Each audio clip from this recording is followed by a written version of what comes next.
Welcome to Mogobe Nuggets of Wisdom podcast.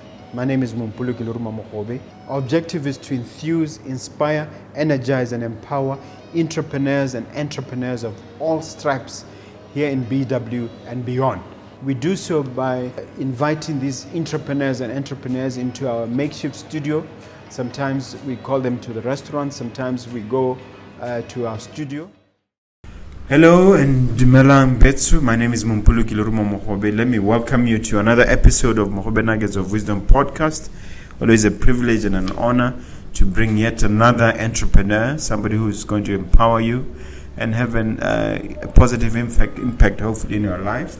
And I have one such entrepreneur for you by the name of Joseph Khengere. Mr. Khengere, welcome to the studio.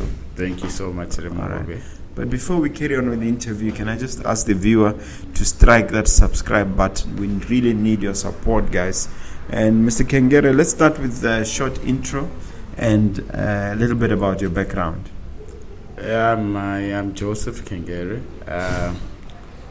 Those that know me very well call me a motorsport slave. But obviously with age, I'm now diversifying into the corporate world. Mm-hmm. So I have to strike the balance between paying the bills and passion. Yeah. All right. And academically, what's your background like?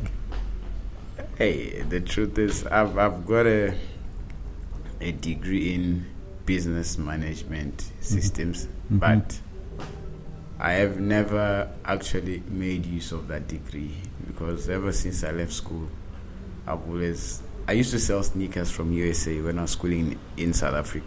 Mm-hmm. So I think when I go back, it just became the drill, get into business.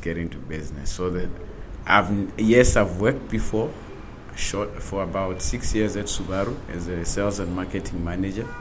Mm-hmm. Subaru here in Gap. Subaru Haburoni. It was cars also, and it was a passion-driven thing, but the computer aspect, the IT aspect of it, I've never used it. I've been because you say the degree in what, business management? Yeah. Okay, but you are managing your own business, so you're using it somehow. I'm using it somehow. It's just that obviously I never thought I would really be in the deep end of entrepreneurship. Okay. Yeah. Tell me how it all started. Let's talk about your first business. My first business was when I was at varsity. Actually, let me retract back. When I was still in high school, I started selling wire cars. We were living in Lobadze, and the kids in the school loved buying the wire cars. I had my engineer because I wasn't good at developing the cars. Another student? A friend of mine. Yes. But with time, we started exporting the cars to Gaborone. Oh, really? Wire cars. Okay. Then I started hosting. This is way back in primary school. Way back when I was doing Form 3. Form 3, secondary school. That was my first business. The first time I held my own 20 pooler was from a family that bought 2 cars. Actually, it was a bus and a buggy. It was a Mazda made of wires. It was a Mazda Drifter. I remember that very well, and I'm excited that I've made 20 pools. Yeah. Tell me what was the inspiration behind you thinking maybe I should become an entrepreneur, make money for myself? The reality is, the economy of Botswana has got so many opportunities, plenty of opportunities. Everything and anything can be an opportunity. It's just a question of how you handle it. So because of my experience in South Africa, I ended up starting to do car events. Yes, people were doing events like in Block 7, before the flats or houses were built. There's what they used to call street car racing. They would go there and race illegally, and then the police would come and raid. At that time, there was only one motor club in Botswana. It was a Gaborone Motor Club, which was big, mostly made of expatriates and whites. It was a contingent of people in bikes, and most of the young black chaps of course, some coloreds, a few whites were now racing illegally in Block 7. So when I tried to find out how do you host in a motorsport event, because I was already into passion of motorsport, I found out that you need to register a motor club with the Register of Societies. So I registered a motor club. That was the second motor club registered in Botswana, Mansovisi Motor Club. From there, through all the challenges that came about hosting an event in a place like Block 7, and then crowd control, then it's new things that are happening in the country, I had to grow fast and grow with all that was needed. For instance, I never knew I would need to pay insurance for an event, but I had to. I remember one weekend, I had an event on a Sunday. I thought everything was in order. I was flying from Durban that day with my parents, and it so happened that they were calling, and the director of traffic was calling. If there's no public insurance, you are not hosting this event.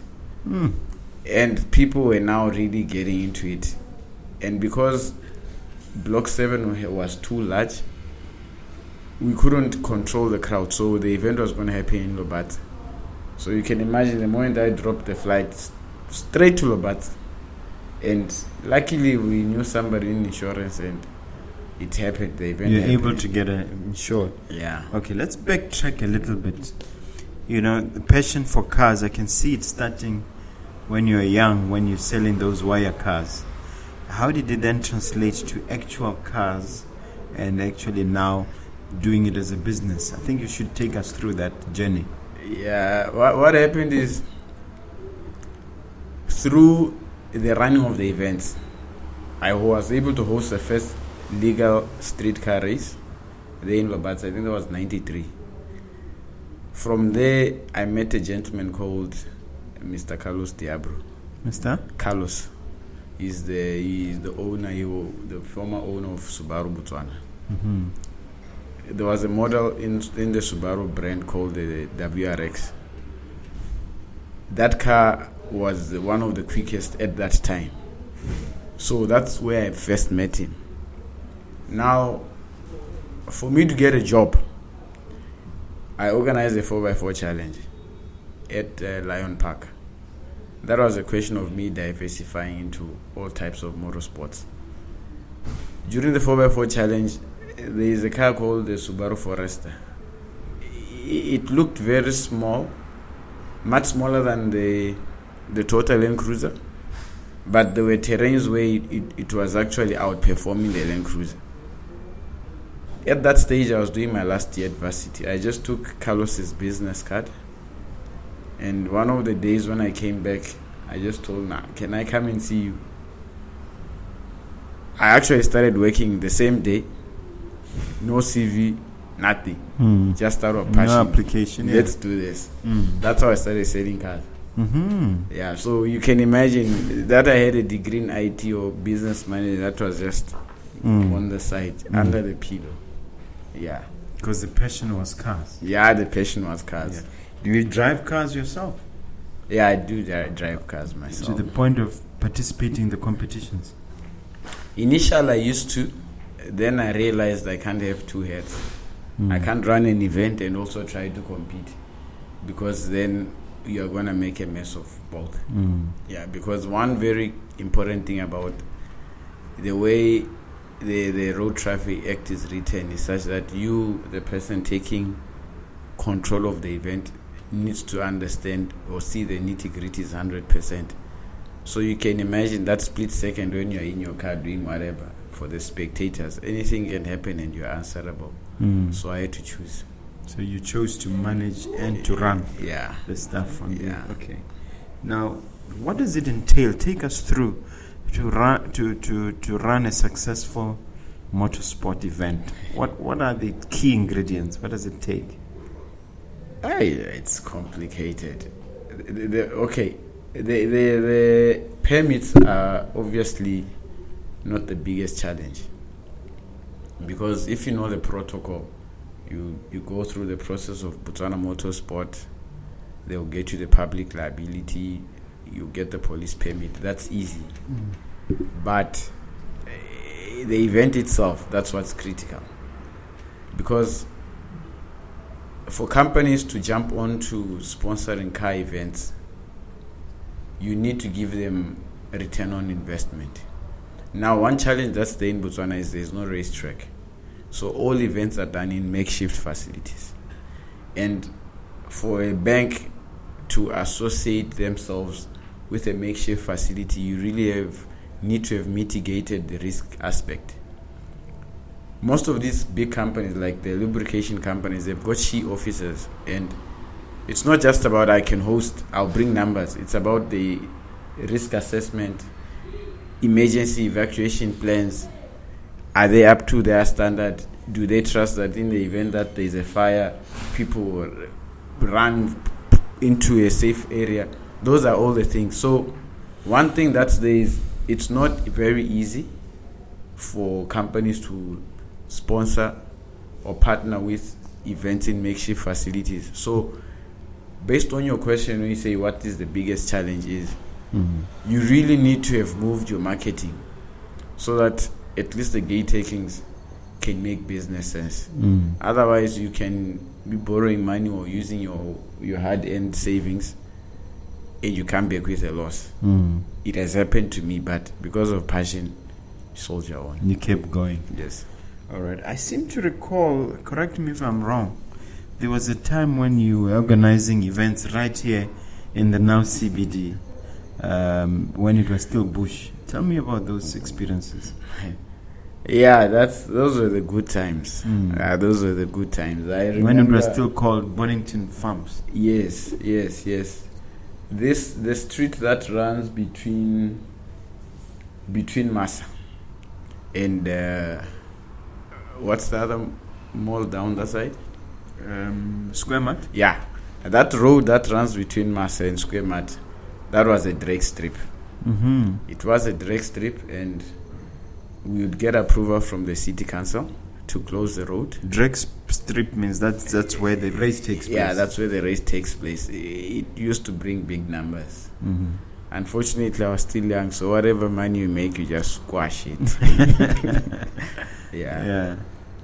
And so, how many races have you had in the CBD back in the day? About 8.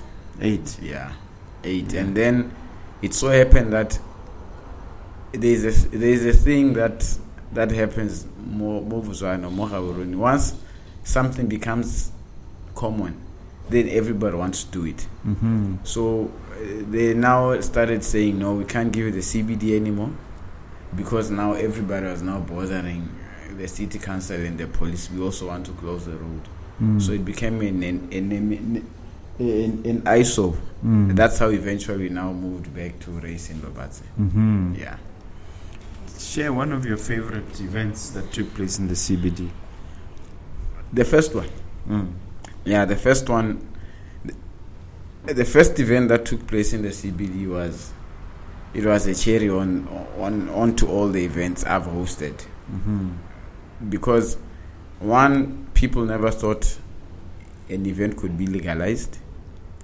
2, I was very young, and my parents never allowed me to drive without a license. So I was organizing that event using buses. I remember carrying droppers that would hold the danger tape from Lobatse in the bus, and I had a small truck from the bus rank to the CBD to organize the event. But I think those are experiences that you need to go through. How do you sort out the issue of prize giving and the issue of who participates and assessing the experience of the drivers? I'm curious about all that. That's a very good question, and those are the things that have become complicated over time. Because when something starts, it's a small thing. After this question is answered, I will take you into the spinning, where now the thing just blew out of proportion and I was still young, couldn't control it. It was more of passion.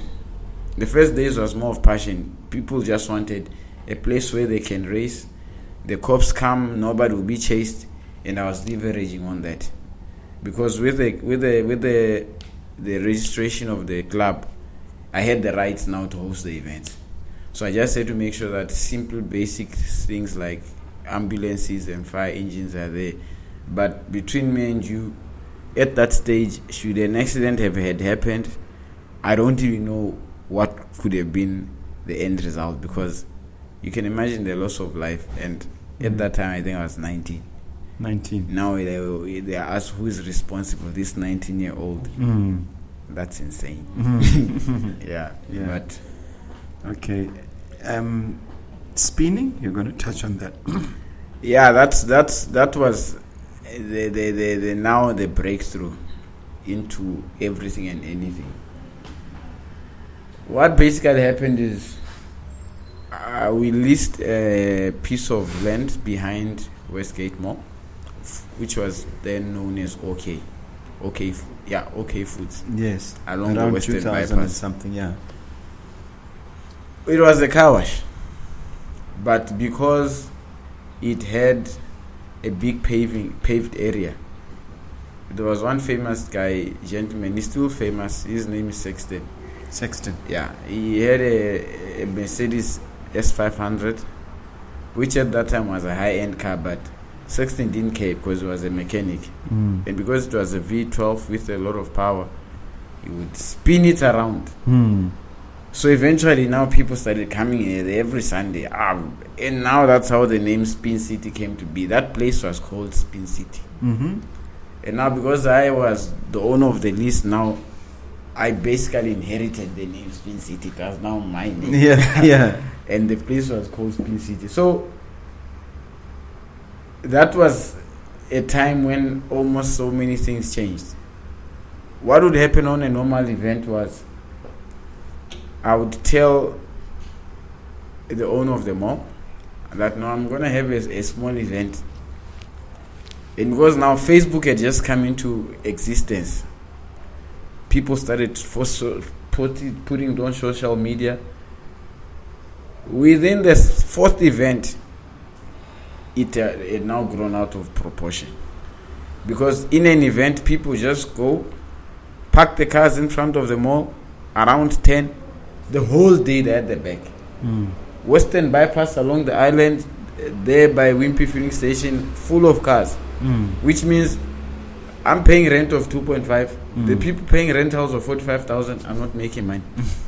That's one problem. This means the tenants were now giving the landlord grief. And then secondly, that is taking people's attention away. Yeah, there's no parking. There are all people at the back, they are not in the shop. At one stage, I hear made a loss of about 200,000 on a Sunday. Wow. Because we had hosted a big event with South Africans and the mall was full, but no people. So people who wanted to go in the shops were just passing, because around 6, it was insane. Western bypass, from a traffic perspective, it was not right because people are now parking on the island. Cars are going left and right, and people are on the island. So the police ended up calling us and saying, no, you can't host this thing here. It's not sustainable. It's dangerous. And we can't keep allowing to give you the permit, because eventually when something happens, we are answerable. That's how now we shifted from Westgate to Fairgrounds. That was the year before the spinning was now actually stopped. That was one of the most trying times in my life. Tell me, what is the attraction about spinning? What actually happens? Spinning is just an art of controlling a car. It's anybody who doesn't have phobia of a car that's losing control can spin a car. And how do you? I'm curious as to how you determine or vet the drivers, or is there any vetting process? Initially, yeah. Back then it was like come. Now it's not come. Now with the policies of Botswana Motorsport, which is actually good for motorsport in the country, you need to have a spinning license, so that you can have the public liability and the driver's insurance. In the event that something happens, then everybody's protected, from the organizer to the driver to the Motorsport Federation. But that's something that has happened over time. And you do have such a license now? Yeah, no, we do have such a license now. The idea is just to go in circles for how long? I mean, I can't fully relate to it. No, I think what excites people is the adrenaline rush that is generated by the cars. And then also, the more you have a car that's got a lot of power output, the more you can entertain the crowds. So initially, the first days, it was more like going around in circles. Now it's about maintaining momentum whilst changing the gears, going towards the crowd, ducking from there to the other side. It's quite exciting. Yeah, especially if you love motorsport. Okay. Yeah. Now, how do you make money out of all this? Gate takings. Gate takings. Gate takings, yeah. Mainly gate takings. So you really need to have the eye for advertising. Yeah, that's very important. But I also feel with time, over time, it's a question of consistency, because now Spin City is quite known, so it makes marketing easier. Yeah. You are now based in Fairground, you said? No, before COVID we were in Fairgrounds. Then when COVID struck, the trucks that came from SA were using the place, so we've since moved from there. Where are you now? No, now we're actually gonna be moving to Malapo Crossing, but not for the spinning. That's just for go-karting. Okay. And any other facilities, yeah, like the spinning. Yes, it will still take place at Fairgrounds, but we're not based there. We just go and host and then leave. Talk a little bit more about go-karting. Go-karting. Yeah, go-karting is quite go-karting has got two aspects. It's about entertainment for the kids, and also you can make go-karting a career. All the high-end drivers like Lewis Hamilton, Michael Schumacher, they started off their racing career through go-karting.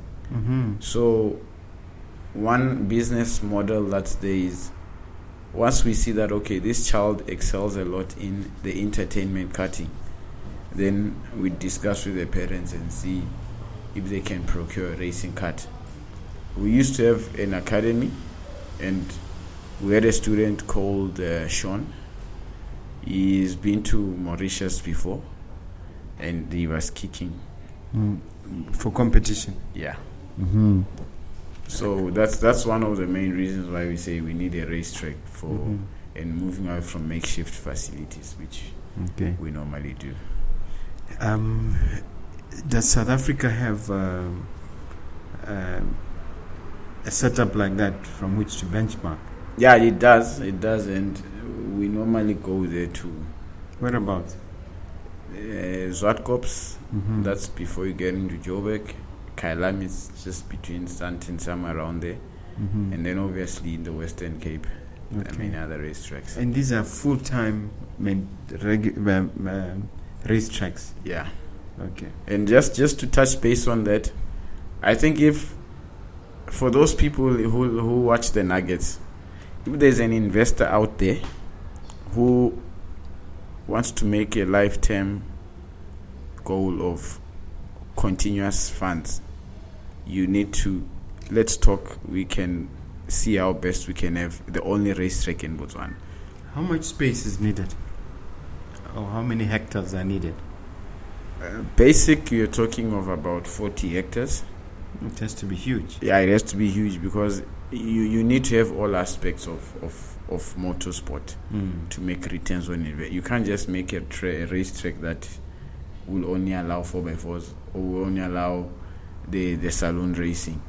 And for a country like Botswana, we need a holistic approach, because obviously it's not small money, it's not small land, but it's easy to bring international guys into Botswana. Botswana is a gem. It's virgin, just that some people don't know. So you're basically saying, if there's anybody, you're sending a clarion call. Yes. Anybody who has a 40-hectare plot, not far from the city. It doesn't matter where, because Botswana travel. Botswana will travel 900 kilometers to go to Kawa. They will travel. As long as the facility is there in Botswana. At least within at most 150, 200 k's out of Gaborone, because most of the car dealerships are here. That would make business sense. But it's not cast on stone that it has to be within the peripherals of the city. What sort of landscape do you need? Because I think sand would not qualify in the Kalahari. No, sand wouldn't qualify. At least the flat topography or semi-flat, that would do justice. Yeah. Okay. All right. Now I want to talk about your main business, Expos. You've recently run the recent Home and Property Expo. Yes. Where I was privileged to give a keynote address. Thank you so much for inviting me.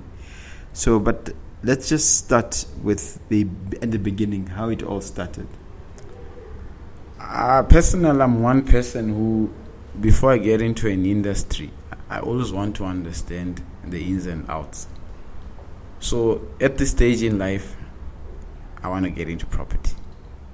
And before I get into property, I want you to understand what it entails, the ins and outs, network with the industry. That was one of the biggest things. Secondly was the Fields Mall itself. It's got a rich history of being a citizen-owned mall, fully funded by the shareholders. That alone made a great story. So that's why the Fields Mall makes the best sense to host a Home and Property Expo for any other mall in the country. Yeah. Okay, but this is not your first expo. That's why I want to start from the beginning.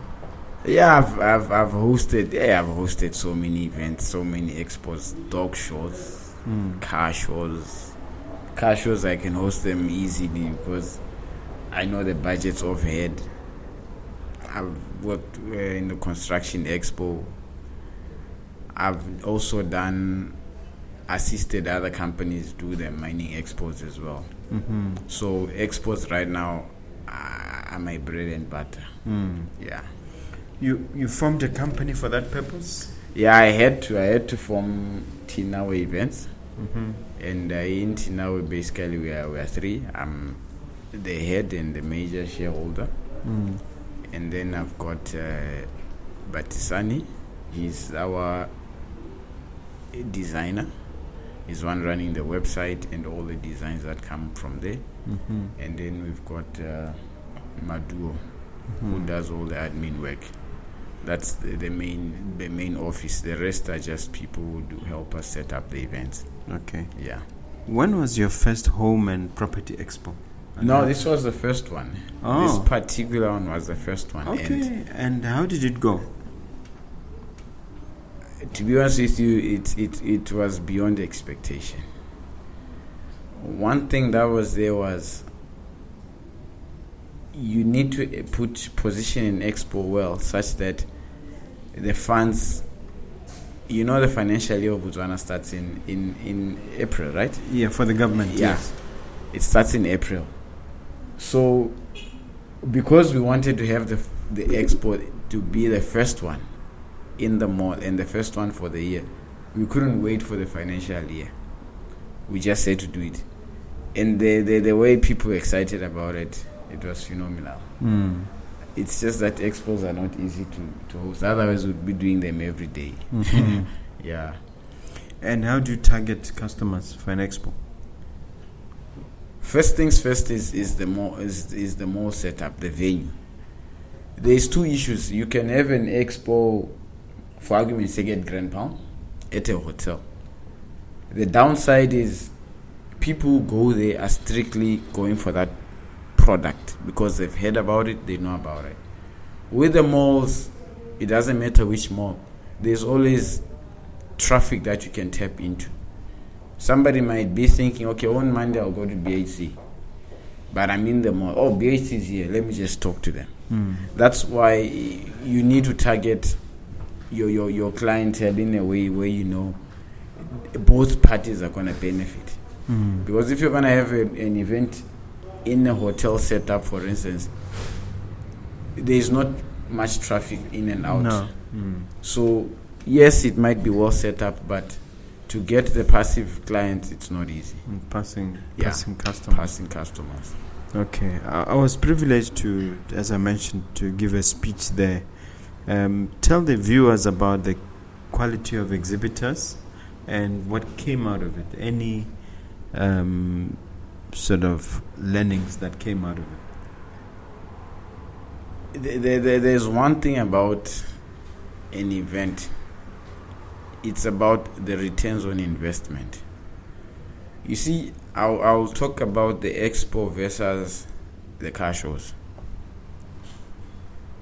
The House and Property Expo, you found people going to sit by the store 20 to 30 minutes, asking relevant questions, getting to know information, calling their partners if they're within the mall or from wherever to come and learn.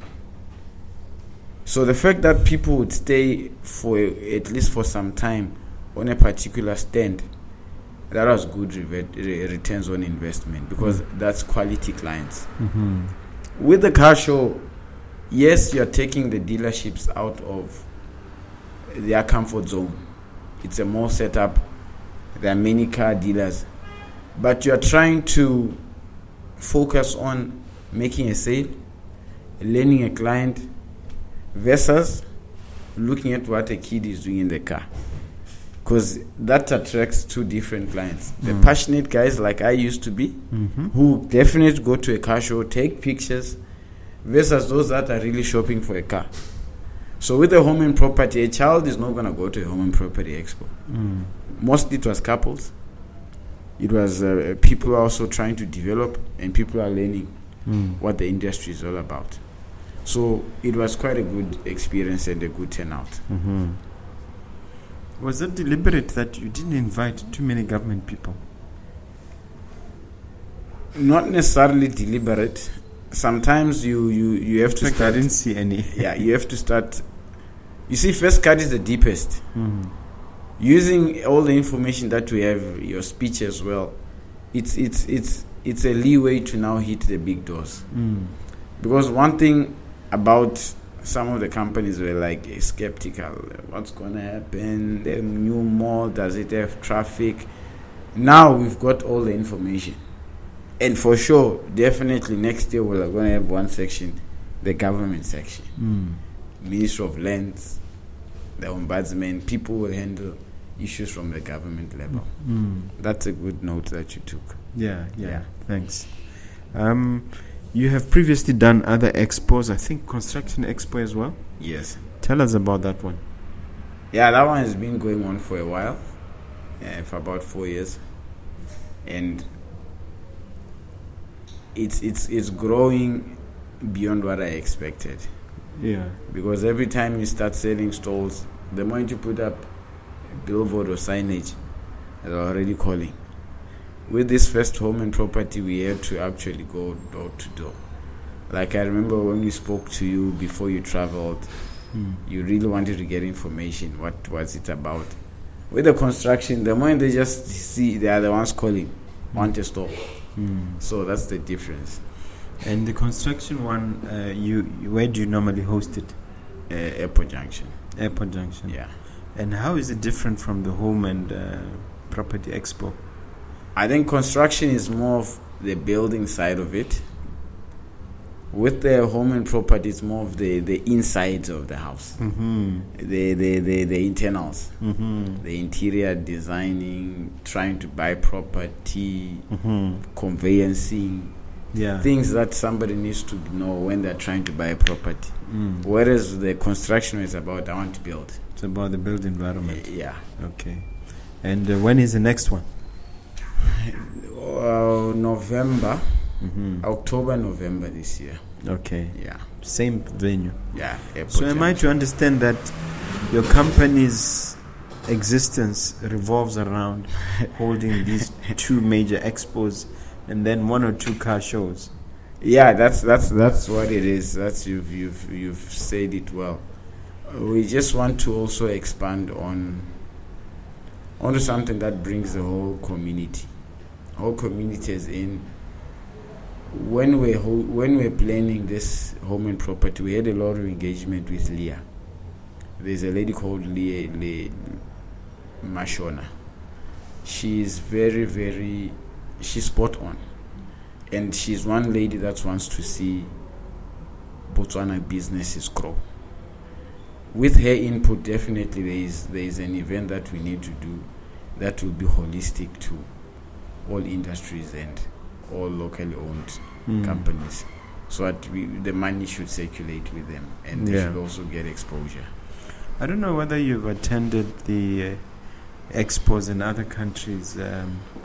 There's one big one in China called, I'm trying to remember the name now. I've attended it once, which has been happening since the 50s, which is massive. It's called the you've never heard of it? The Sino Expo or the Chinese Expo. I forgot what it's called, but it's massive. I've heard of that. Yeah.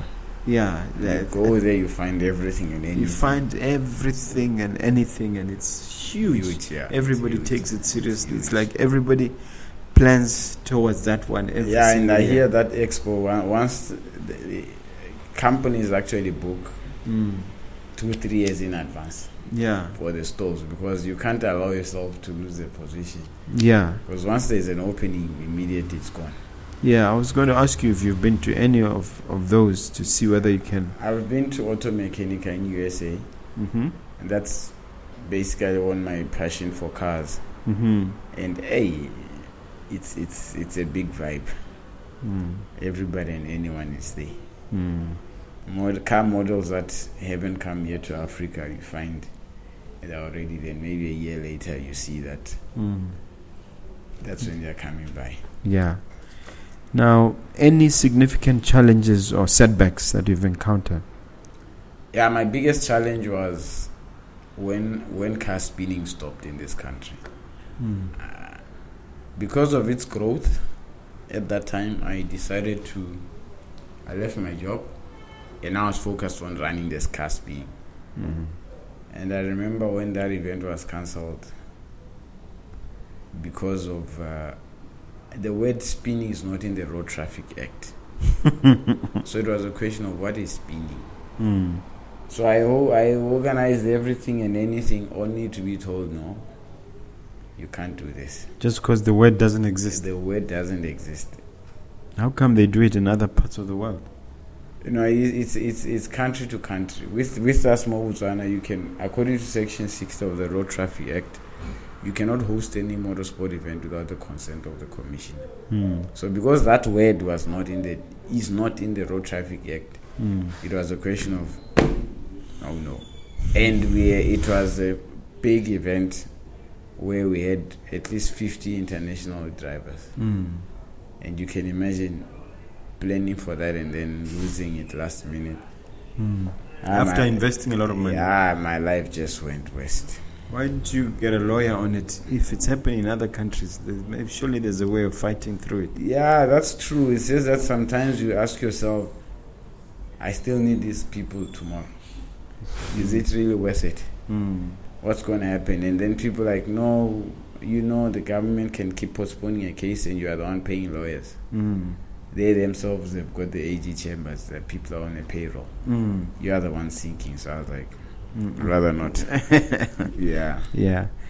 Any other setbacks or challenges? No, I think the biggest challenge that is is like I said, we don't have a racetrack in Botswana. There's a lot of opportunity that can come out of a racetrack for the car dealerships, teaching people how to drive safely. There's a lot, and it only takes for either the government to discuss with people that are into motorsport business, like I have been for a while, or also try and understand that if you're going to plant 100 million pull-up investment, how do you get the returns? Which is key. All right. Now, I happen to know that you have another business involving cars and rental of cars. Do you want to share about that one and where it's based, how it's doing? Yeah, it's based in Block 3 Industrial. I will be honest with you, car rental is not as easy as it used to be 2 years back when I started it. Yes, we leverage on having sure clients because you serve them over time. But as for the clients that are mushrooming these days, it's big risk. The time there were hastes, most of the cars used for haste were rented cars. Yes, most of them were rented cars. And then sometimes we find clients, they will take a car. Yes, most of our cars are tracked with live tracking, but a client will take a car for a week. He would pay the first 3 days properly, then he's got the car, then like, no, I'll send the money. Meanwhile, he's using the car. By the time you now decide that, let me go and collect my car, because this person no more pay, you will dump it somewhere. Dump it in a state that it's not even acceptable. And it happened to you, to your company. I've had experiences. I've had 2 experiences. I've had a car dumped in Habane. I found it through live tracking. That okay, there is the car parked. After the person hadn't paid for how long? He hadn't paid for a week and vanished. Then in my first days of car rental, I think that was an omission on my part, but also excitement. You see, it's not a question of, oh, this is Mogobe, just give him the car. You really need to know who exactly are giving the car. I gave a guy a car. That time I was still new in the industry. He paid for 3 days. For the first day, he was not paying. I was trying to call him, I couldn't get hold of him. After 2 hours of trying to call him, after assuming no, he's just in a meeting, the car is no more seen on the live tracking. The guy is nowhere to be found. I lost the car. Crossed the border with it? I don't even know where it was. I don't even know where it is now. Because the case, it's been 2 years. The case went to the cops. They've been dealing with it. Luckily, I was able to catch him. He was trying to rent a car somewhere else. That's how I got him. But how they... was able to pay you eventually? No. He's still in the courts? It's still in the courts. And the car is gone. So you can imagine. Why was he not arrested? He right now is behind bars. Oh. Yeah, he's behind bars. Not yet serving time, but for mentioning. Yeah. So it's not an easy market. What did he use the car for? Nefarious purposes like robbery and stuff. Apparently, there is a transport staff. So that's one of the things that car must have been doing. Yeah. But how do big companies, established companies, run this business? Because they've been. Why don't you just follow what they do? I think that the biggest difference is how you acquire the cars, and as well as the protocol, or how international you are. For argument's sake, most big companies don't own the cars. They don't own the cars. I won't mention names because then I'll be quoted. They get cars from a dealership. One, it's cars that are fast movers. They'll have the cars for a certain period, maybe 1 year. And they know in 1 year these cars would have done maybe 10,000 Ks. From there they return them, take new ones. So you can't compete. There's always new cars. That's one.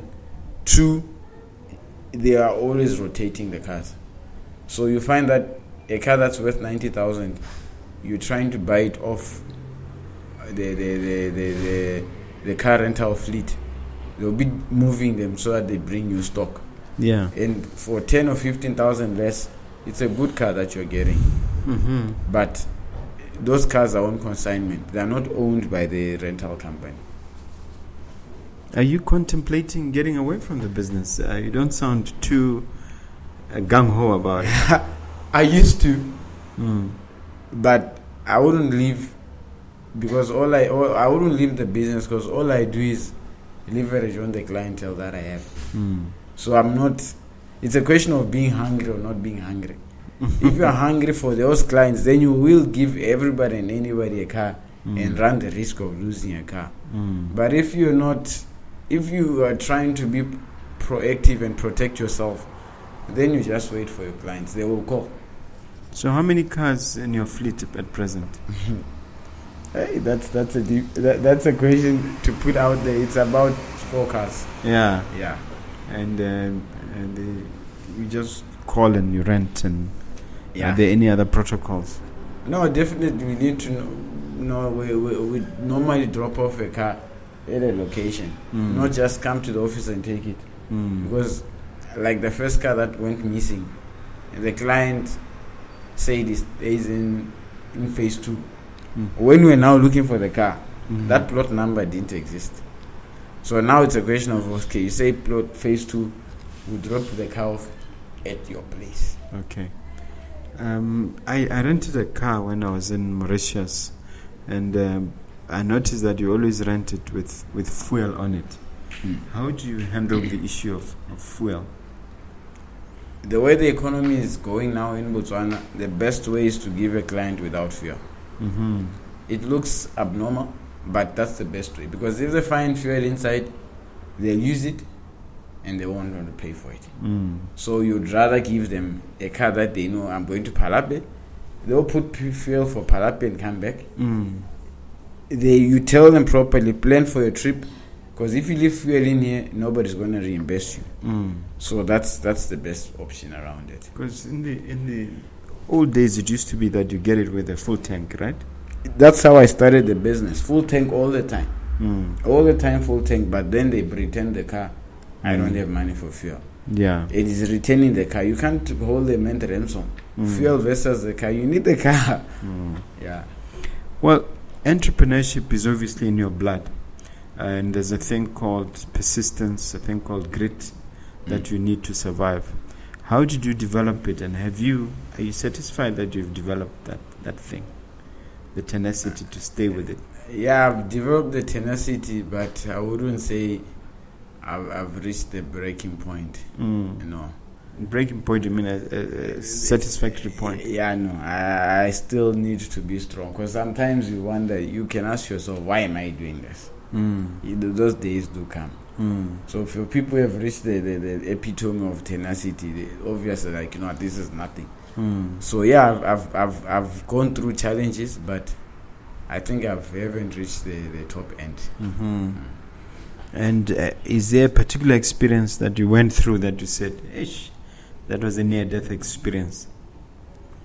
Yeah, one of the first days when I used to host the racing in Lobatse, sometimes God is just in control. You see, a drag race is when cars are racing side by side. It's a short distance of 100 meters, but it's not just a question of I'm accelerating the car. Because for a rear-wheel drive vehicle, if you pounce on the accelerator, like when they say go, when the lights come green, and you pounce on the accelerator, if the car has got a lot of power, it will slide, obviously.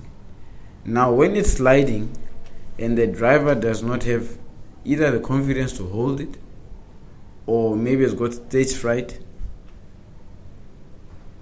it's possible that the car can swerve to the crowd, or the car can swerve and hit the one it's competing with. And should that happen, you know what it means, accident. So those are scenarios where I was like, this is just God. Otherwise, I don't know how you survive. Yeah. Okay, wonderful. I happen to know that your roots originally are from Zim. Am I right? Yeah, I'm Malawian, but I've lived most of my life in Zim, so I know more of Zim. Have you looked at the business environment there and how it compares with Botswana? There's one thing. Zim is an economy that is run around US dollars. There's population. If you've got the right business model, you're going to make money. That's a fact. In Botswana, I'll give an example of Harare and Gaborone. One weekend. In Gaborone, you can have 6 events well marketed. All of them well marketed. The question is, where will the crowds go?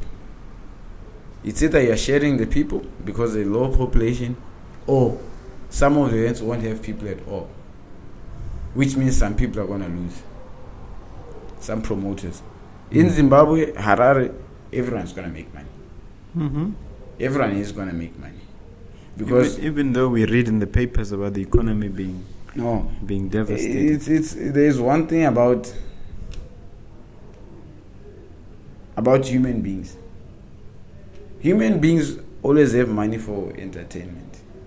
That one is a fact. They always have money for entertainment. Other issues aside, that's why now you find that the former president hiked the prices of beer, but people still buy. And obviously when the new president came, he found the prices where they were, and that's where the economy was. They're still buying. So entertainment wise, whether the economy is bad or what, it will flourish. Yeah. As long as you've got the right concept. Yeah. You have a right business model. So do you see yourself then expanding to Zim? Yeah, definitely. One of my biggest yardsticks is to do Zim, Zambia, and Malawi. Yeah. Yeah. What about continentally? Now that we're being told of the importance of a reset, and we're also being told that the government has signed the Africa Continental Trade Agreement or Trade Area. Is it something that, when you look in your crystal ball, you ever consider into the future expanding to other countries? Yeah, definitely. I'm looking at 3 years within Southern Africa, and then from there outside Africa. Outside Africa, not just the African countries. Because one thing about concepts, even expos, you find that certain expos are not there in certain countries. For argument's sake, a country like Egypt, they don't have a property expo. They don't. What does that mean? Maybe they want an opportunity. Yeah, for me, it's an opportunity to say, okay, guys, we can talk to the Minister of Housing. Let's do this. And as long as you bring the right concept and you've got the leeway, it's going to happen. Yeah, because that's very interesting. How do you put it together? How do you convince people? It must be a special art form. Yeah, it is an art, because people don't just jump onto anything. And also you need to, for instance, the expo we hosted, not everybody that came was paying for their stalls. So you had to look at what relationship can we build from this, and then you grow it for the next phase. So that's very important, because if you're going to be hell-bent, I need money for the store, you might find people saying, we don't have budget. We want to come, we don't have budget. The next thing, you'll be left alone there, which doesn't make business sense. It does help. I mean, in our case, we're able to barter speaking versus that's something that's very ideal. Bartering system, it works very well. It does work, especially in Botswana. It works very well. I'll give you an example. I'm running a car wash as well, and there's a radio station that I'm doing washing their fleet. My bill, no matter how much they want to wash, will never exceed 5,000. But for me to go and say, guys, I've got 5,000, I want a radio interview, or I want to advertise, 5,000 is nothing on radio. It's totally a drop in the ocean. But because I've got the relationship, my trade exchange is worth 25,000. So you can imagine having 25,000. So what do they do? They advertise for you? Do they mention? Anytime I want to advertise, I go to the radio station and advertise. Doesn't matter what, because the airtime belongs to me. So whether I do the property which I marketed there, or I do a car show, or the car wash itself, if it's more car wash and cleaning service, I do it. That's a good bartering deal. Yeah. But in the meantime, you wash all their cars. Yeah. And it's not like that cars we date every day. So for 5,000 Pula versus 25,000, I'm actually the one winning. Yeah. As long as I know how to use the airtime. Yeah. So we would encourage other entrepreneurs to consider bartering. You know what? In all honesty, bartering is the best form. Bartering, even since we're here talking about entrepreneurship, when you go out there looking for sponsorships on events or anything, don't be hungry to get the liquid cash.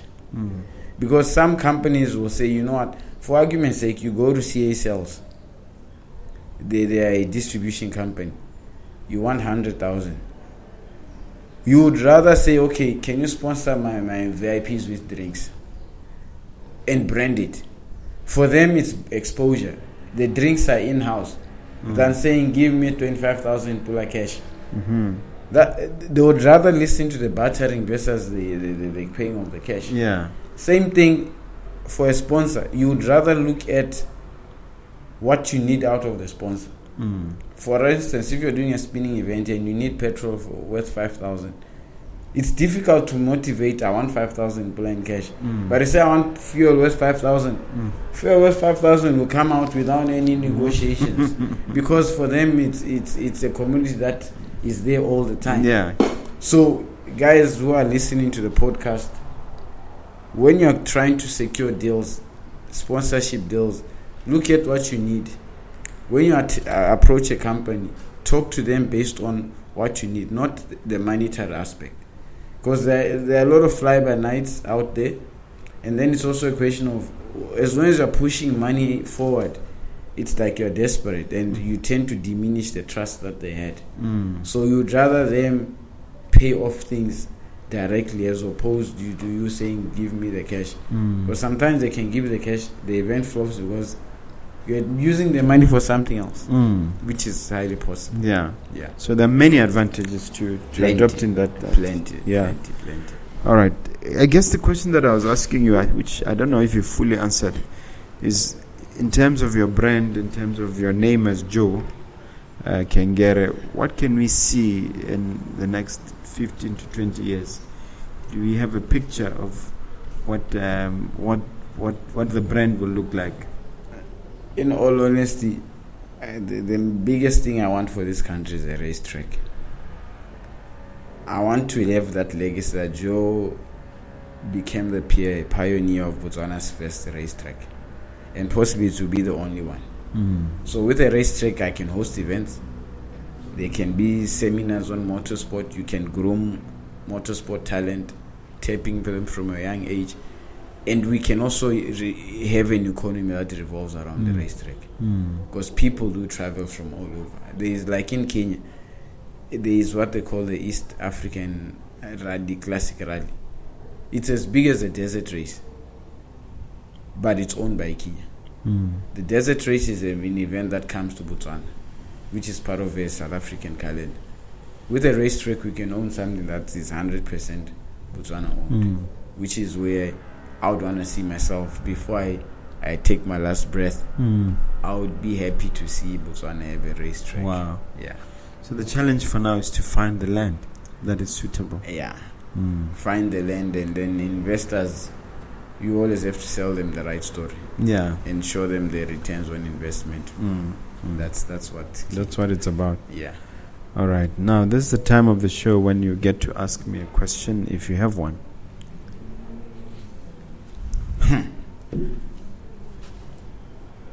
There is one thing I would like you to tell the people about your involvement in the actual developing of your properties. Just because you are Mogobe, some people might think you are just on podcast, you are a lawyer. There's one post I saw you 2 weeks ago. You took a shot where guys were working on a slab at night.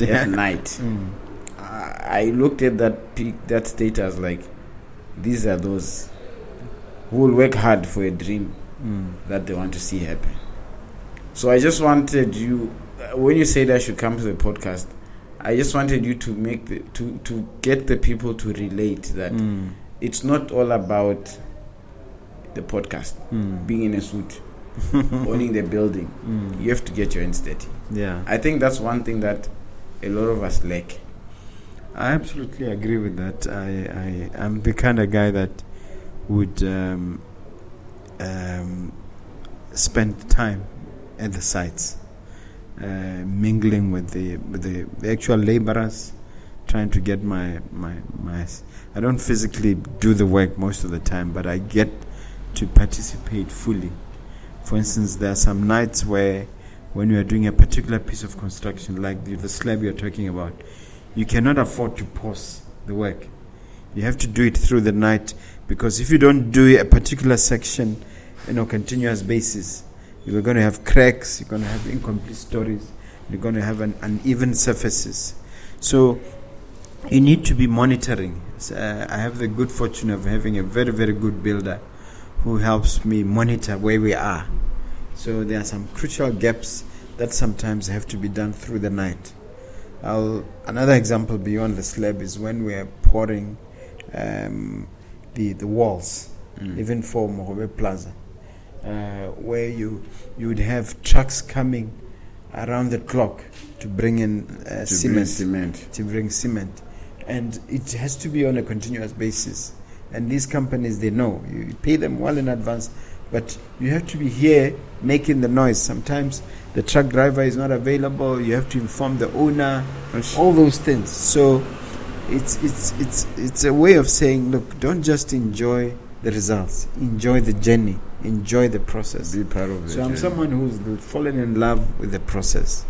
Even in terms of other aspects of the business, like collections, like operations, like accounting. I want to make sure that I immerse myself in these different aspects of our business, so that I can see what's happening at that level. And I would like to think that most business persons are like that. Even though you delegate and you give the work to your subordinates, get involved, get your hands dirty. So I'm a strong believer in that. On the property side, I'm sure you can see from my posts on social media that I get my hands dirty. Yeah.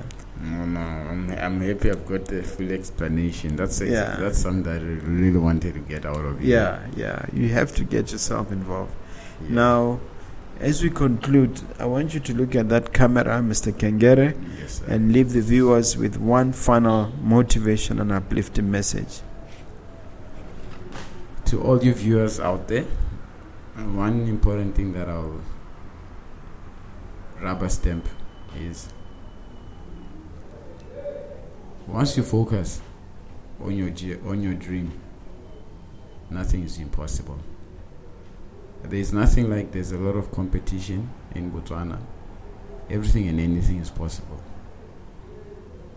Learn, get into that industry you want to get into, and push.